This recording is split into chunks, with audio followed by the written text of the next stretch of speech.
नमस्ते मित्रों, आज हम आपके लिए लेकर आए हैं अंतर्राष्ट्रीय योग दिवस पर सामान्य योग अभ्यास क्रम के तहत किए जाने वाले योगासन, प्राणायाम, ध्यान। और हमारे लिए बहुत सौभाग्य का विषय है कि हमारे मध्य हैं, हमारे सम्मुख हैं, जिन्हें आप देख रहे हैं, योग साधिका सुश्री आशा जैन। सुश्री आशा जैन योग साधिका हैं, योगा ट्रेनर हैं, एमए इन योगा हैं, एडवोकेट हैं और एक ऐसी शख्सियत हैं जिन्हें प्रधानमंत्री द्वारा न केवल भारत के बल्कि कंबोडिया के भी प्रधानमंत्री द्वारा फोक डांस के लिए पुरस्कार अंतर्राष्ट्रीय राष्ट्रीय स्तर पर दिया गया है। ऐसी सुविख्यात योग साधिका प्रस्तुत करने जा रही हैं हमारे मध्य अंतर्राष्ट्रीय योग दिवस पर सामान्य योग अभ्यास क्रम प्रोटोकॉल के तहत योगाभ्यास। आइए आरंभ करते हैं हम प्रार्थना के साथ। सभी पद्मासन, सुखासन, अर्ध पद्मासन, वज्रासन, किसी भी सुखासन में बैठ जाएं। कोमलता से अपने नेत्रों को बंद कर लें। अपने दोनों हाथों को नमस्कार मुद्रा में प्रार्थना आरंभ करते हैं। ओम संगच्छध्वं संवदध्वं संवो मनांसि जानतां देवाभागं यथा पूर्वे संजानाना उपासते। ओम शांति शांति शांति। हम सभी प्रेम से मिलकर चलें, मिलकर बोलें और सभी ज्ञानी बनें। अपने पूर्वजों की भांति हम सभी कर्तव्यों का पालन करें। धीरे से अपने नेत्र खोल लें, अपने स्थान पर खड़े हो जाएं। शिथिलीकरण अभ्यास का आरंभ करते हैं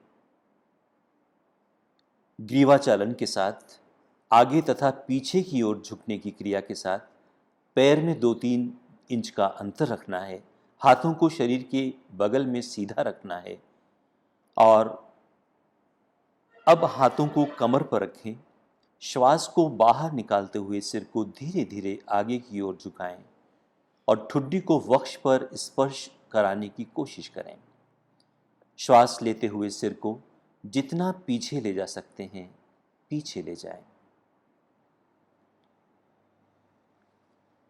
यह एक चक्र पूर्ण हुआ। दूसरे चरण में दाईं एवं बाईं ओर झुकने का अभ्यास करेंगे। श्वास को बाहर छोड़ते हुए सिर को धीरे धीरे दाईं ओर झुकाएं। कान को कंधे के जितना नजदीक लाना संभव हो लाएं। इस बात का ध्यान रखें कि कंधे ऊपर की ओर नीचे उठे ना हो। श्वास को अंदर ग्रहण करते हुए सिर को सामान्य स्थिति में लाएं। इसी प्रकार श्वास को बाहर छोड़ते हुए सिर को बाईं तरफ झुकाएं।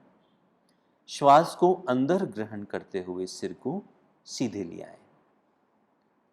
यह एक चक्र पूर्ण हुआ।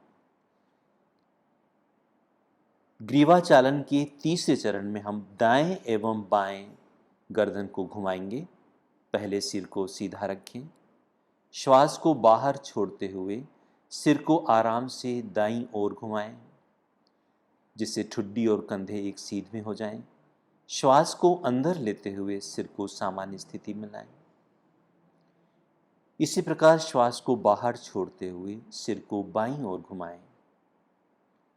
श्वास को अंदर लेते हुए सिर को सीधे ले आएं। यह एक चक्र पूर्ण हुआ। ग्रीवाचालन के चौथे चरण में ग्रीवा को घुमाने का अभ्यास करेंगे। श्वास छोड़ते हुए सिर को आगे की ओर झुकाएं और ठुड्डी को सीने से स्पर्श करें। श्वास को अंदर लेते हुए सिर को धीरे धीरे घड़ी की सुई क्लॉकवाइज घुमाएं तथा वापस लाते समय श्वास को बाहर छोड़ें। इसी प्रकार ग्रीवा एक बार पूरी तरह से घुमाएं। तत्पश्चात ग्रीवा को घड़ी के विपरीत दिशा एंटी क्लॉकवाइज घुमाएं। श्वास को अंदर लेते हुए ग्रीवा को पीछे ले जाएं और श्वास को छोड़ते समय वापस ले आएं। यह एक चक्र पूर्ण हुआ।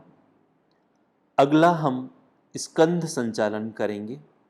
स्कंध खिंचाव पहले चरण में अभ्यास करेंगे। पैरों को एक साथ मिला लें, शरीर को सीधा रखें, बाहें शरीर के साथ लगा लें। श्वास को अंदर लेते हुए बगल से अपनी दोनों भुजाओं को सिर से ऊपर उठाएं। हथेलियां ऊर्ध्व दिशा में श्वास को छोड़ते हुए भुजाओं को नीचे की तरफ लाएं। उंगलियों को मिलाते हुए दोनों हथेलियों को पूरी तरह खुला रखें। स्कंद चक्र का दूसरा चरण, सीधे खड़े होकर बाएं हाथ की अंगुलियों को बाएं कंधे पर रखें और दाएं हाथ की अंगुलियों को दाएं कंधे पर रखें। दोनों कहोनियों को पूरी तरह चक्राकार घुमाएं। श्वास को अंदर लेते हुए दोनों कहोनियों को ऊपर की तरफ ले जाएं व श्वास छोड़ते हुए नीचे लाएं। कोहनियों को वक्ष स्थल के सामने स्पर्श कराने की कोशिश करें। पीछे की ओर कोहनियों को खींचकर घुमाएं और वापस लाते हुए भुजाएं शरीर को स्पर्श करें। आगे से पीछे की ओर इस क्रिया को क्लॉकवाइज और उसके बाद एंटी क्लॉकवाइज किया जाएगा।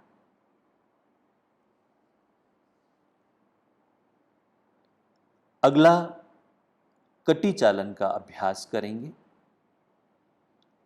इसमें दोनों पैरों के बीच 2 से 3 फीट की दूरी रखें।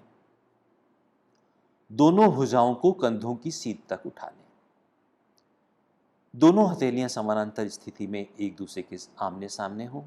श्वास को बाहर छोड़ते हुए शरीर को बाईं ओर घुमाएं। दाईं हथेली बाएं कंधे की ओर छुएं। श्वास को अंदर लेते हुए पूर्व स्थिति में वापस आ जाएं। श्वास को बाहर छोड़ते हुए शरीर को दाईं ओर घुमाएं। बाएं हथेली दाएं कंधे को छुए। श्वास को अंदर लेते हुए सामने आ जाएं। अब हम घुटना संचालन का अभ्यास करेंगे। श्वास को शरीर के अंदर ग्रहण करते हुए अपनी भुजाओं को कंधे के स्तर पर लाएं। हथेलियों को नीचे की ओर रखें। श्वास छोड़ते हुए घुटनों को मोड़ें। शरीर को आधे बैठने की स्थिति में ले आएं। दोनों भुजाएं और जंघाएं जमीन की तरफ समानांतर स्थिति में होनी चाहिए। श्वास को शरीर के अंदर ग्रहण करते हुए शरीर को सीधा रखें। श्वास छोड़ते हुए हाथों को वापस नीचे लाएं। यह अभ्यास घुटनों और कूल्हों के जोड़ों को सुदृढ़ बनाने में सहायक रहता है। ऑर्थराइटिस की गंभीर समस्या होने पर यह अभ्यास नहीं करें। अगला हम योगासन का अभ्यास करेंगे। अब हम योगासन का अभ्यास करेंगे। पहले खड़े होकर किए जाने वाले आसन करेंगे। सबसे पहले करते हैं ताड़ासन। ताड़ शब्द का अर्थ है पहाड़। अभ्यास इस तरह है, पैरों के बल खड़े हो जाएं। दोनों पैरों के बीच 2 इंच की दूरी रखें। दोनों हाथों की अंगुलियों को आपस में एक दूसरे में फंसाएं। हथेलियों को बाहर की ओर श्वास भरते हुए दोनों भुजाओं को सिर से ऊपर उठाएं।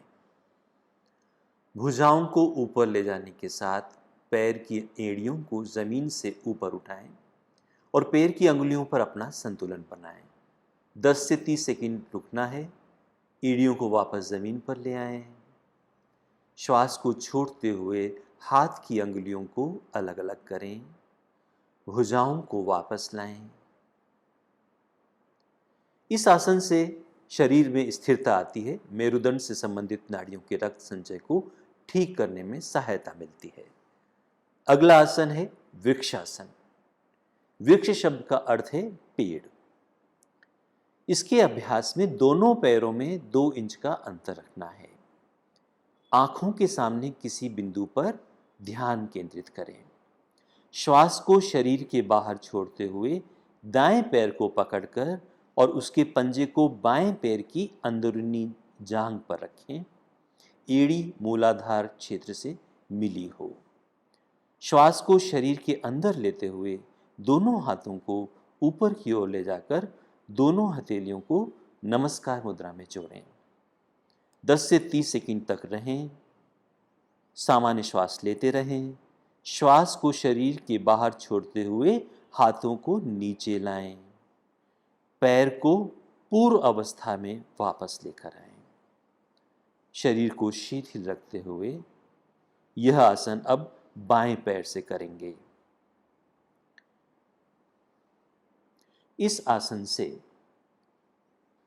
स्नायुओं के समन्वय और शरीर को संतुलित बनाने, सहनशीलता, जागरूकता एवं एकाग्रता बढ़ाने में सहायता मिलती है। पैरों की मांसपेशियों को गठीला बनाने और लिगामेंट्स को सुदृढ़ बनाने में सहायता मिलती है। ऑर्थराइटिस, चक्कर आने और मोटापा होने पर इस आसन का अभ्यास नहीं करना है।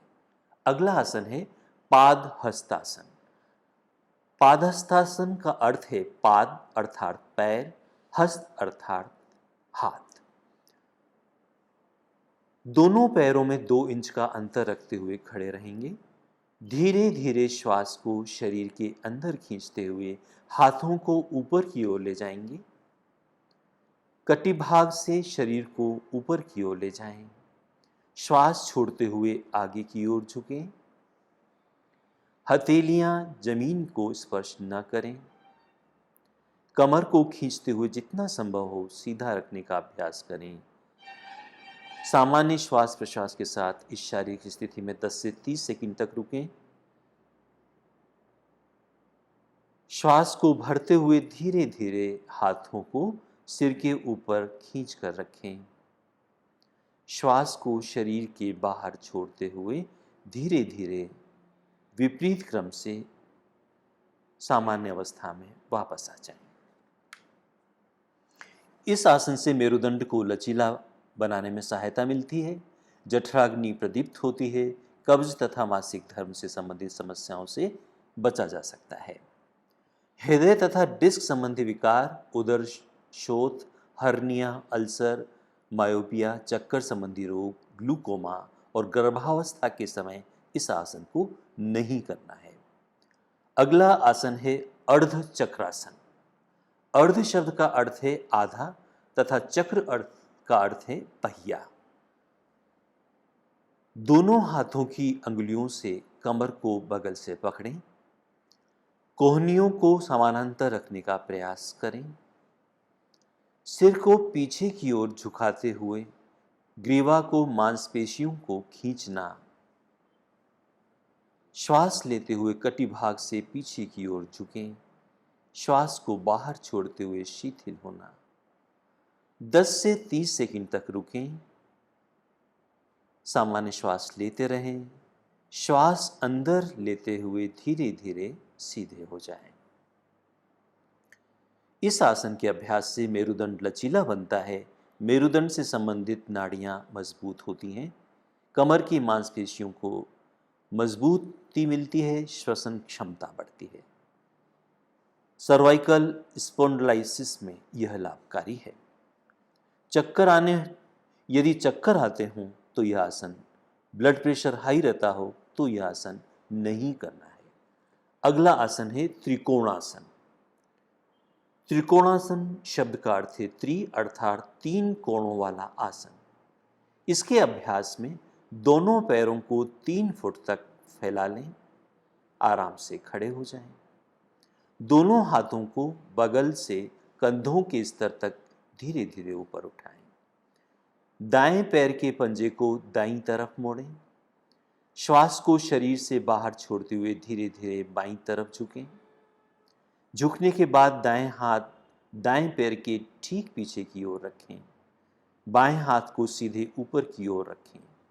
दाएं हाथ को सीध में ले आएं। बाईं हथेली को आगे की ओर लाएं। सिर को घुमाते हुए बाएं हाथ की बीच वाली अंगुली को देखना है। सामान्य श्वास लेते हुए यह आसन 10 से 30 सेकंड तक करें। श्वास को शरीर के अंदर लेते हुए सामान्य स्थिति में आ जाएं। यही आसन अब दूसरी ओर से भी करेंगे। बाएं पैर के पंजे को बाएं तरफ मोड़ेंगे, श्वास को शरीर से बाहर छोड़ेंगे, बाईं तरफ झुकेंगे। झुकने के बाद बाएं हाथ बाएं पैर के ठीक पीछे की ओर रखेंगे, दाएं हाथ को सीधे ऊपर की ओर रखेंगे, बाएं हाथ को सीध में लाएंगे, दाईं हथेली को आगे की ओर लाएंगे, सिर को घुमाते हुए दाएं हाथ के बीच वाली अंगुली को देखेंगे। 10 से 30 सेकंड तक रुकेंगे, धीरे धीरे सामान्य स्थिति में आएंगे। इस आसन से पैर के तलवों से संबंधित विसंगतियों से बचा जा सकता है। पिंडली, जांघों, कटी भाग को, मांसपेशियों को मजबूती प्राप्त हो सकती है। स्लिप डिस्क, साइटिका, उदर से संबंधित सर्जरी होने पर यह आसन नहीं करना है। अगला आसन हम बैठकर किए जाने वाले आसनों का करेंगे। सबसे पहले करेंगे भद्रासन। इसमें दोनों पैरों को सामने की ओर खींचते हुए सीधा बैठना है। दोनों हाथों को कमर के पीछे जमीन पर रखना है और शरीर को ढीला छोड़ देना है।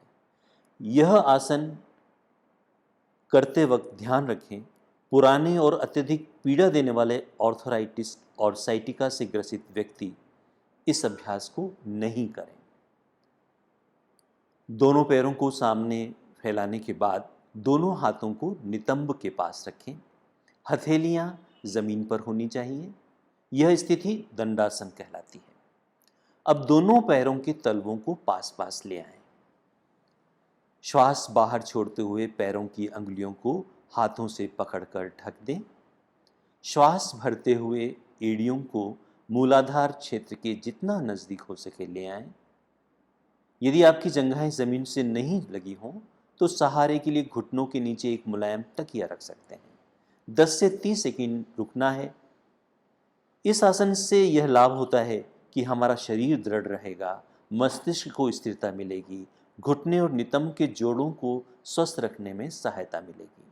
10 से 30 सेकंड तक रुकने के बाद सामान्य रूप से श्वास लेते हुए सामान्य स्थिति में आ जाइए। अगला आसन हम करेंगे वज्रासन, वीरासन।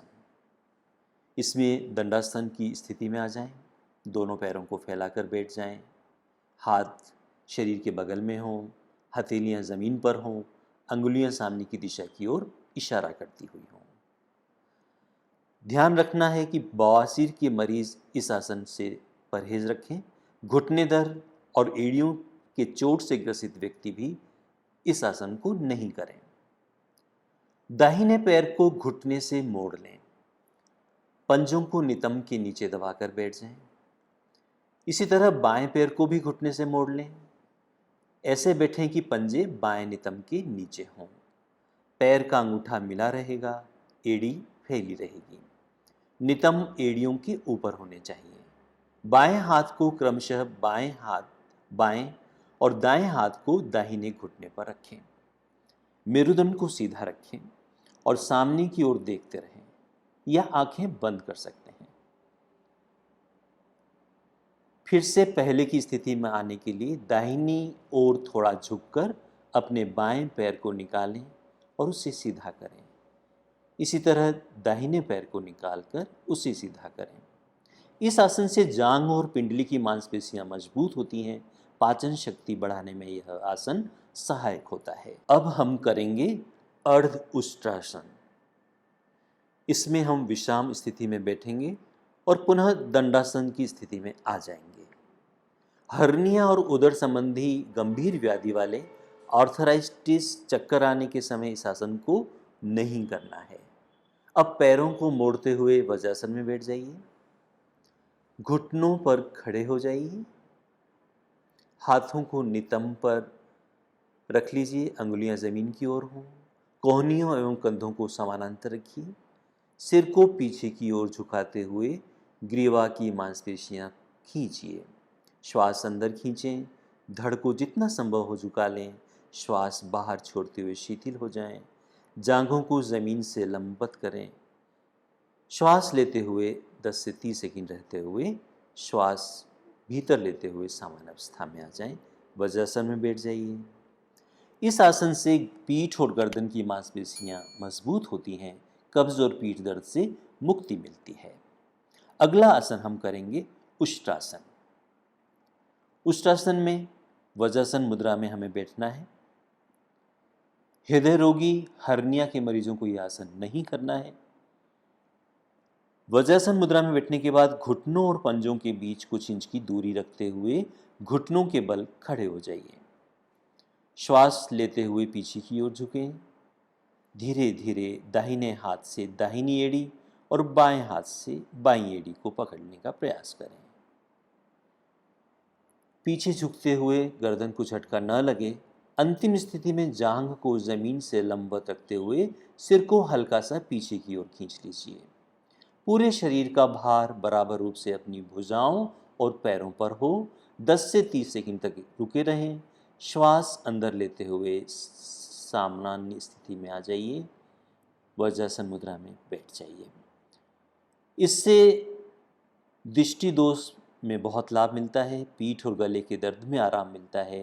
पेट और नितंब की चर्बी को कम करने में सहायता मिलती है। अब हम करते हैं शशांक आसन। शशक का अर्थ होता है खरगोश। इस अभ्यास में पहले वज्रासन मुद्रा में बैठकर दोनों पैरों के घुटनों को एक दूसरे से दूर फैला लीजिए। पैर के अंगूठे एक दूसरे से मिले हों। दोनों हथेलियों को घुटनों के बीच जमीन पर रख लीजिए। श्वास लेते हुए हाथों को ऊपर की ओर ले जाएं। श्वास छोड़ते हुए आगे की ओर झुकें। आगे की ओर झुकते हुए ठुड्डी को जमीन पर रख दीजिए। दोनों भुजाओं को समांतर रख दीजिए। सामने की ओर देखें और इस स्थिति को बनाए रखें। श्वास को अंदर खींचते हुए ऊपर की ओर आ जाएं। श्वास को छोड़ते हुए हाथों को नीचे लाएं। वज्रासन छोड़कर दंडासन में आ जाइए। इस आसन से तनाव और चिंता में मुक्ति मिलती है। जनन अंग संबंधी व्याधि और कब्ज से भी मुक्ति मिलती है।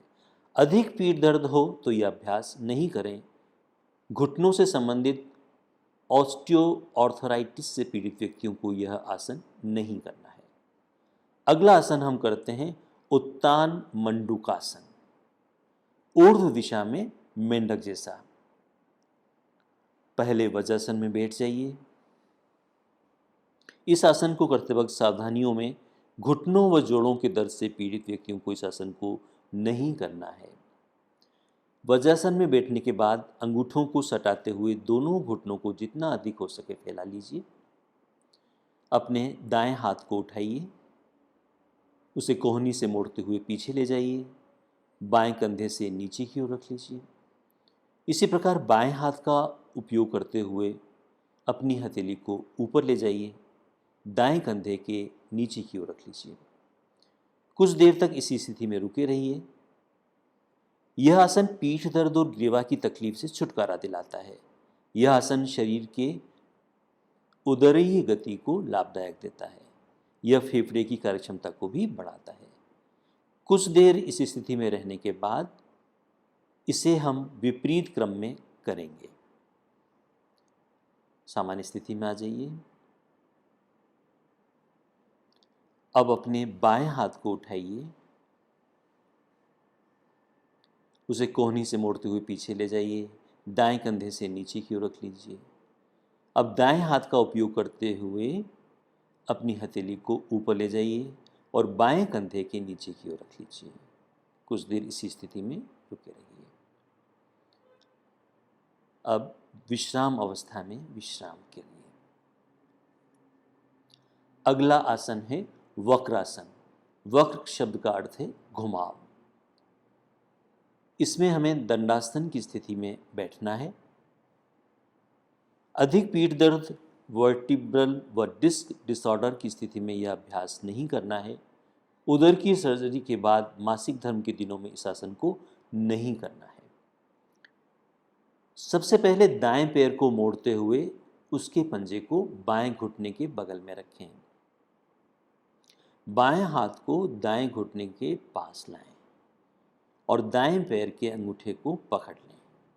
या हथेली के दाएं पैर के पास रख लें। दाएं हाथ को पीछे ले जाएं और हथेली को जमीन पर रख लें। श्वास छोड़ते हुए शरीर को दाईं तरफ घुमाइए। 10 से 30 सेकंड तक इस स्थिति में रहिए। श्वास प्रश्वास लेते रहिए सामान्य। शरीर को शिथिल रखिए। इस आसन से मेरुदंड की अस्थि में लचीलापन बढ़ता है। कब्ज और अग्निमांदी डिस्पेप्सिया को दूर करने में सहायता मिलती है। धीरे धीरे सामान्य स्थिति में आ जाइए। इसी आसन को अब हम विपरीत स्थिति में करेंगे। सबसे पहले दाएं हाथ को बाएं घुटने के पास लाएंगे। बाएं पैर के अंगूठे को पकड़ लेंगे। बाएं हाथ को पीछे ले जाएंगे और हथेली को जमीन पर रखेंगे। श्वास छोड़ते हुए शरीर को बाईं तरफ घुमाएंगे। 10 से 30 सेकंड तक रुके रहेंगे। सामान्य श्वास प्रश्वास लेते रहेंगे। अब श्वास लेते हुए शरीर को वापस लाएं।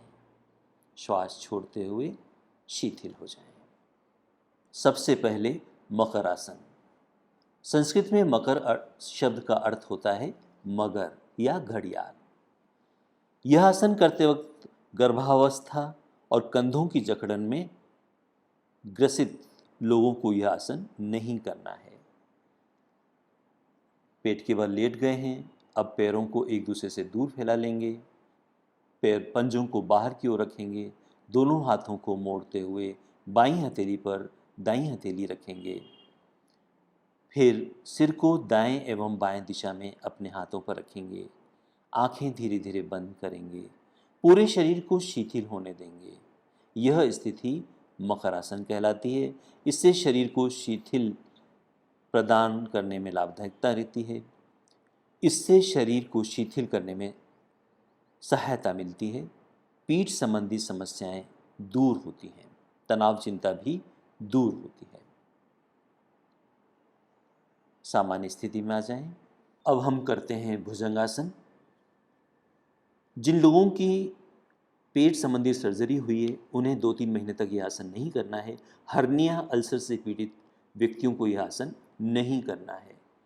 पेट के बल लेटने के बाद अपने दोनों हाथों पर सिर टिकाते हुए शरीर को शिथिल रखें। अपने दोनों पैरों को आपस में मिला लीजिए। हाथों को खींच कर रखते हुए ललाट को जमीन पर टिका रहने दीजिए। अब हाथों को शरीर के ठीक बगल में ऐसा रखें कि हथेलियां और कोहनियां जमीन पर टिकी रहें। बिना हाथों की स्थिति में कोई परिवर्तन लाए हुए धीरे धीरे श्वास अंदर लेते हुए सिर और छाती को नाभि क्षेत्र तक ऊपर लाएं। कुछ समय तक इस स्थिति में आराम से रहें। यह सरल भुजंग आसन कहा जाता है। पुनः वापस लौटते हुए ललाट को जमीन पर टिका दीजिए। अब हम करेंगे भुजंग आसन। हथेलियों को वक्ष के बगल में रखें। कोहनियां ऊपर की ओर उठी हों। धीरे धीरे श्वास भरते हुए सिर और छाती को नाभि क्षेत्र पर ऊपर उठा लें। दोनों कोहनियों को समानांतर रखें। 10 से 30 सेकंड सामान्य श्वास प्रश्वास के साथ इस स्थिति में बने रहें। यह भुजंग आसन कहा जाता है। इससे तनाव प्रबंधन में आसानी रहती है। पेट के अलावा वसा को घटाता है। कब्जियत को दूर करता है। पीठ दर्द और श्वास नली से संबंधित समस्याओं को दूर करता है। धीरे धीरे सामान्य स्थिति में आ जाइए। अब हम करेंगे शलभासन। शलभ का अर्थ है टिड्डी। हमें मकर आसन में रहना है।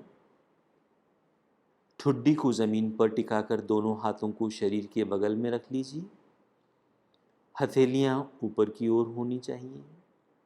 श्वास अंदर खींचें। घुटनों को मोड़े बिना पैरों को जमीन से जितना हो सके ऊपर उठा लें। हाथों को इस तरह दबाएं कि शरीर जमीन से आसानी से ऊपर उठ सके। 10 से 3 सेकंड तक इस स्थिति में रहें। सामान्य रूप से श्वास लेते रहें। श्वास बाहर छोड़ते हुए पैरों को जमीन पर वापस ले आइए। कुछ समय तक मकरासन की स्थिति में विश्राम कीजिए। यह आसन हृदय रोगियों को नहीं करना है। पीठ के निचले हिस्से में अधिक दर्द होने पर भी यह आसन नहीं करना है। उच्च रक्तचाप, पेप्टिक अल्सर, हर्निया रोग से पीड़ित व्यक्तियों को यह आसन नहीं करना है। इस आसन से साइटिका एवं पीठ के निचले हिस्से के पीड़ा निवारण में सहायता मिलती है। अब हम करेंगे पीठ के बल लेटकर किए जाने वाले आसन। सबसे पहले हम करेंगे सेतु बंधासन। पीठ के बल इसमें हमें लेटना होगा। सेतु बंधासन करने में अल्सर और हर्निया से ग्रसित व्यक्तियों को सावधानी रखनी है कि वह यह आसन नहीं करें। दोनों पैरों को घुटनों से मोड़ लीजिए। एड़ियों को नितंब के पास ले आइए। हाथों से पैरों के टखनों को मजबूती से पकड़ लीजिए। पैरों को एक सीध में रखिए। श्वास अंदर खींचते हुए धीरे धीरे अपने नितंब एवं धड़ को ऊपर की ओर उठाइए और पुलनुमा आकृति बनाइए। 10 से 30 सेकंड तक इस अवस्था में रहिए। सामान्य श्वास लेते रहिए। अब श्वास बाहर छोड़ते हुए धीरे धीरे सामान्य स्थिति में आ जाइए। इस आसन से अवसाद और चिंता से मुक्ति मिलती है। कमर के निचले हिस्से की मांसपेशियां मजबूत होती हैं। अब हम करेंगे उत्तान पादासन। जमीन पर आराम से लेटने के बाद पैरों की स्थिति सीधी हो।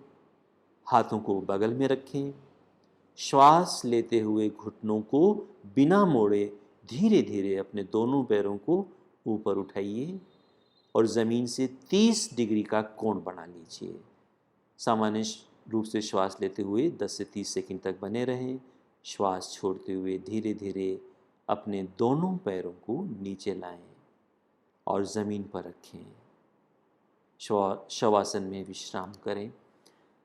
सावधानियां गहरे तनाव और कमर दर्द से पीड़ित व्यक्तियों को बिना श्वास रोके बारी बारी से यह आसन करना है। इस आसन से नाभि केंद्र, नाभि मणिपुर चक्र में संतुलन स्थापित होता है। पेट पीड़ा, उदरवायु, अपच, अतिसार को दूर करने में सहायता मिलती है। अगला आसन हम करेंगे अर्ध हल आसन।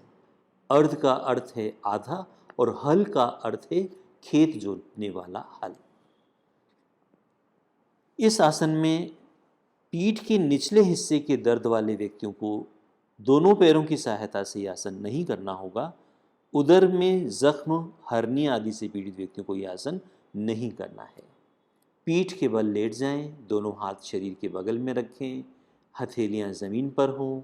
श्वास भरते हुए घुटनों को बिना मोड़े धीरे धीरे अपने दोनों पैरों को ऊपर उठाएं।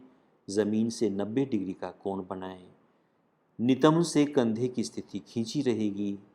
श्वास लेते हुए इस अवस्था में 10 से 30 सेकंड तक बने रहें। पैरों को 90 डिग्री की स्थिति में से धीरे धीरे वापस जमीन पर लाएं। सिर को उठाए बिना श्वास छोड़ते हुए धीरे धीरे दोनों पैरों को जमीन पर लाएं। इस आसन से बदहजमी और कब्जियत से छुटकारा मिलता है। मधुमेह और बवासीर में भी यह आसन लाभप्रद है। अगला आसन हम करेंगे पवन मुक्तासन। यह आसन करते वक्त ध्यान रखना है कि पेट संबंधी व्याधि, हर्निया, साइटिका, तीव्र पीठ दर्द, गर्भावस्था में यह आसन नहीं करें। पीठ के बल लेट जाएं। दोनों घुटनों को मोड़ लें।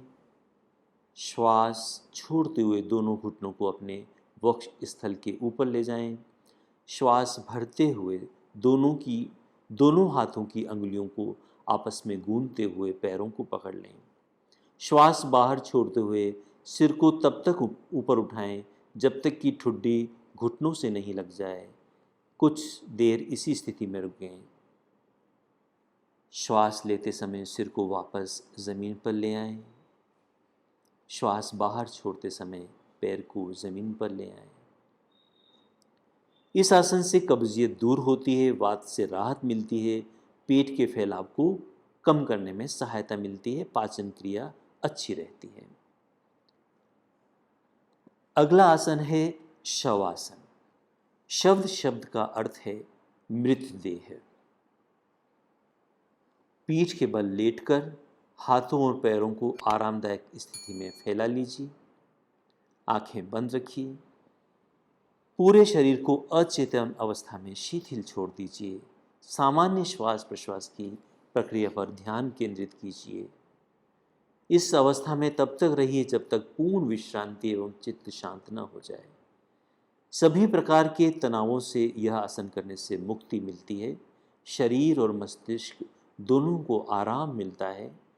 पूरे मनोकायिक तंत्र को विश्राम प्राप्त होता है। ये थे लेटकर किए जाने वाले आसन। अब हम करेंगे प्राणायाम। सबसे पहले कपालभाति। कपालभाति हृदय संबंधी व्याधियों में, चक्कर आने में, उच्च रक्तचाप में, नासिका से रक्त प्रवाह, मिर्गी, migraine, stroke, hernia, gastric ulcer, गर्भावस्था और मासिक धर्म होने की स्थिति में नहीं करना है। सबसे पहले ध्यानात्मक आसन में बैठ जाएं। यहाँ हमारे समक्ष सुश्री आशा जी जैन पद्मासन मुद्रा में बैठी हैं। अपनी आंखें बंद कर लें, शरीर शिथिल कर लें, दोनों नासिकाओं से गहरी सांस लें और वक्ष स्थल को फैला लें। पेट की निचली मांसपेशियों को दबावपूर्वक अंदर बाहर करते हुए श्वास छोड़ें और ग्रहण करें। सक्रियतापूर्वक श्वास बाहर छोड़नी है और निष्क्रियतापूर्वक उच्छ्वास करना चाहिए। कम से कम तीव्र श्वास छोड़ने की 30 आवृत्तियां पूरी करनी चाहिए। गहरी श्वास लें और धीरे धीरे श्वास छोड़ें। यह श्वसन क्रिया पीठ की मांसपेशियों के सहयोग से बिना किसी अतिरिक्त दबाव के होनी चाहिए। कपालभाति कपाल को शुद्ध करता है, कफ विकारों को समाप्त करता है, जुकाम, साइनोसाइटिक, अस्थमा एवं श्वास नली संबंधी संक्रमणों में लाभदायक है। अगला प्राणायाम हम करेंगे नाड़ी शोधन अथवा अनुलोम विलोम प्राणायाम। इस आसन में भी किसी भी ध्यानात्मक आसन में बैठना है। मेरुदंड एवं सिर को सीधा रखना है। आंखें बंद रखनी है। कुछ गहरी श्वासों के साथ शरीर को शिथिल करना है। ज्ञान मुद्रा में बाईं हथेली बाएं घुटने के ऊपर रखनी है। दाईं हथेली नासाग्र मुद्रा में होनी चाहिए। अनामिका एवं कनिष्ठिका अंगुली बाईं नासिका पर रखनी है। मध्यमा और तर्जनी अंगुली को मोड़ कर रखना है। दाएं हाथ का अंगूठा दाईं नासिका पर रखें। बाईं नासिकाग्र खोलें। बाईं नासिका से श्वास ग्रहण करें। इसके बाद कनिष्ठिका तथा अनामिका अंगुलियों से बाईं नासिका बंद कर लें। दाईं नासिका से अंगूठा हटाकर वहां से श्वास बाहर छोड़ें। इसके बाद एक बार दाईं नासिका से श्वास ग्रहण करनी चाहिए। प्रारंभिक अभ्यासियों के लिए श्वासोच्छ्वास की क्रिया की अवधि बराबर हो, लेकिन धीरे धीरे श्वास उच्छ्वास की क्रिया 1:2 की कर देनी चाहिए। श्वास क्रिया मंद, समान और नियंत्रित होनी चाहिए। इसमें किसी प्रकार का दबाव नहीं हो। इस प्राणायाम से शरीर में ऊर्जा मिलती है, मुख्य स्रोत शुद्ध होते हैं, मन में निश्चलता आती है, शांति प्राप्त होती है। अगला प्राणायाम हम करेंगे शीतली प्राणायाम, जिसे ठंड, कफ और तुंडिका शोथ के मरीजों को नहीं करना है। शीतली का अर्थ होता है शीतल होना। किसी भी आसन में बैठ जाएं। ज्ञान मुद्रा या अंजलि मुद्रा में हाथों को घुटनों पर रख लें। जीभ को किनारों से मोड़कर ट्यूब का आकार बना लें। इस ट्यूबनुमा जीभ से सांस लेते हुए जितना हो सके हवा शरीर के अंदर प्रवेश कराएं। जीभ को मुख के अंदर वापस ले जाएं और मुंह बंद कर लें। दोनों नासिका रंध्रों से धीरे धीरे श्वास छोड़ें। यह शीतली प्राणायाम की एक आवृत्ति है। इस अभ्यास को 4 बार दोहराएं। शीतली प्राणायाम रक्त को शुद्ध करता है। यह शरीर और मन में शीतलता प्रदान करता है। उच्च रक्तचाप वाले व्यक्तियों के लिए यह विशेष लाभप्रद है। भूख और प्यास का शमन करता है। अगला प्राणायाम हम करेंगे भ्रामरी प्राणायाम। इसकी जो पहली अभ्यास विधि है वह करते हैं। किसी भी आसन में आंखें बंद करके बैठना है। नासिका के द्वारा लंबा गहरा श्वास भीतर खींचना है। नियंत्रित ढंग से श्वास को धीरे धीरे बाहर छोड़ना है। छोड़ते हुए भौरे जैसी आवाज निकालें।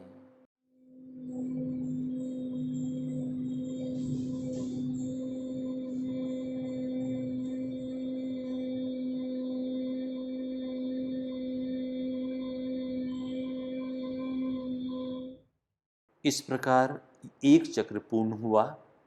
यह 4 बार दोहरा सकते हैं। अगली अभ्यास विधि जिसमें ध्यान आसन में आंखें बंद कर बैठना है, नासिका से लंबा गहरा श्वास खींचना है। अंगूठों से कर्ण छिद्र बंद कर लें। तर्जनी अंगुली को आंखों के कानों पर रखें और दोनों मध्यमा अंगुलियों को नासारंध्रों पर रखें। अनामिका ऊपर वाले होठ के ऊपरी हिस्से पर और कनिष्ठा नीचे वाले होठ के पास ले जाएं। इसे षणमुखी मुद्रा कहते हैं। धीरे धीरे नियंत्रित रूप से श्वास को बाहर छोड़ते समय भौरे जैसी आवाज निकालें।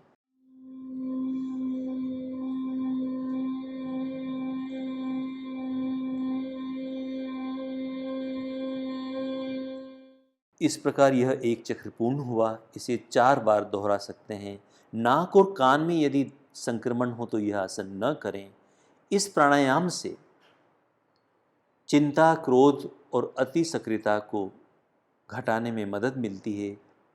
भौरे जैसी आवाज़ को प्रतिध्वनिक प्रभाव तंत्रिका तंत्र एवं मस्तिष्क पर लाभकारी प्रभाव प्राप्त होता है।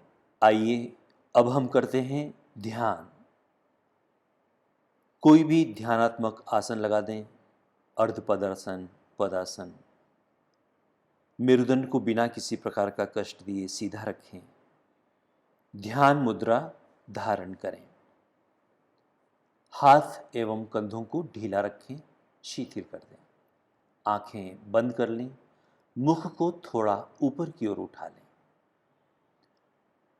मुख को थोड़ा सा ऊपर की दिशा में उठाकर एकाग्रचित्त होकर बैठ जाएं।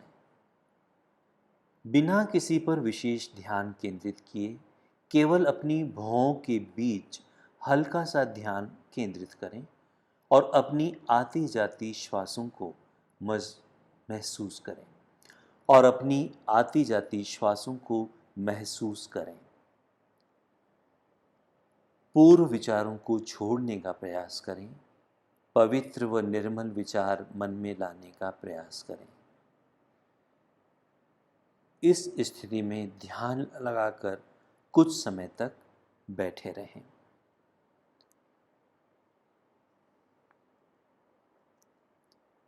ध्यान योगाभ्यास का सबसे महत्वपूर्ण घटक है। यह अभ्यासकर्ता को नकारात्मक भावनाओं से दूर रखता है, भय, क्रोध, अवसाद, चिंता दूर करता है और सकारात्मक भावनाएं विकसित करने में सहायता देता है। मस्तिष्क को शांत और निश्चल रखता है। एकाग्रता, स्मृति, विचारों की स्पष्टता और मनोबल को बढ़ाता है। पूरे शरीर और मस्तिष्क को पर्याप्त आराम देते हुए उन्हें तरोताज़ा करता है। ध्यान आत्म अनुभूति की ओर ले जाता है।